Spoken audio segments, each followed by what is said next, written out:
نے بھی ایک بار حضور داتا گنج یہ اجمیری نے مجھے ہارٹ اٹیک ہوا تو وہ تشریف لایا، اپنے ہاتھ کے اشارے سے ایسے کھول دیا اسی وقت۔ تو یہ ہمارے مشائخ ہیں جو ہماری یہی تو روحانی دستگیری ہے، یہ ہو رہی ہے تو پھر ہمیں تصدیقیں ہو رہی ہیں۔ تو یہ ایک واقعہ تھا کہ میں لاہور میں تھا، تو اٹیک کے بعد بھی وہ چیک کرتے ہیں، وہ 36 گھنٹے کے 48 گھنٹے نے کہا جی آپ رہیں گے۔ تو پھر وہ دیکھا کہ مجھے تکلیف دوبارہ محسوس ہوئی، تو اس تکلیف میں ابھی میں نے کہا یہ تو دوبارہ پھر اٹیک ہونے والا، میں گھر میں تھا کسی کے، تو سیدنا عیسیٰ علیہ السلام اور سیدنا موسیٰ علیہ السلام تشریف لائے تھے اس وقت۔ تو وہ جب دونوں انبیاء تشریف لائے تو میں ادب کے لیے جب اٹھنے لگا تو انہوں نے فوراً ہاتھ سے اشارہ کیا، میرا جسم وہیں جام ہو گیا، میں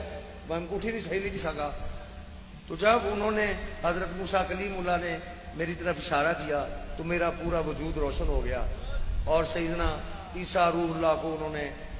فرمایا کہ یہ دیکھیں، یہ اس کے دل کے نالیوں کے قریب، دل کے قریب یہ کلاٹ 4-5 ابھی یہ لگے ہوئے ہیں، ان کا تھوڑا سا زور پڑا تو یہ پھر اٹیک بہت بڑا ہوگا، پھر اس کے بعد بھی اٹیک ہو سکتا ہے۔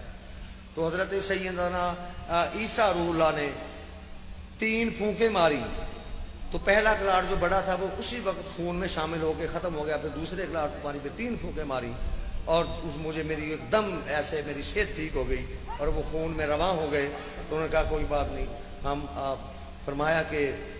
ہم آپ کو پسند کرتے ہیں کیونکہ آپ کو حضرت محمد رسول اللہ صلی اللہ علیہ وسلم پسند فرماتے ہیں، اس لیے تمام انبیاء علیہ السلام ہم آپ کو محبوب رکھتے ہیں اور آپ کی عیادت کرنے کے لیے آئے تھے۔ میں ان کا شکر گزار ہوا کہ مجھے ہسپتال میں نہیں جانا پڑا، اور میں نے کہا شاید اس سے میری ڈیتھ بھی ہو سکتی تھی کیونکہ اتنے بڑے کلاٹ وہ دل کے قریب تھے، تو پہلے مجھے اٹیک ہو چکے یہ ان کا۔ اور یہ اس کلام کو جب میں نے آپ کے گھر سنایا تو وہ میرے بیٹے نے اس کلام کو اس واقعے کو اپنے الفاظ میں یہ کلام کی صورت یہ دی ہے۔ ہم میں یہ بات نہیں ہے کہ ہم انکار کرتے ہیں، ہم تو یہ کہتے ہیں کہ ہمارا عقیدہ ہے کہ ہم تو سیدنا آدم علیہ السلام سے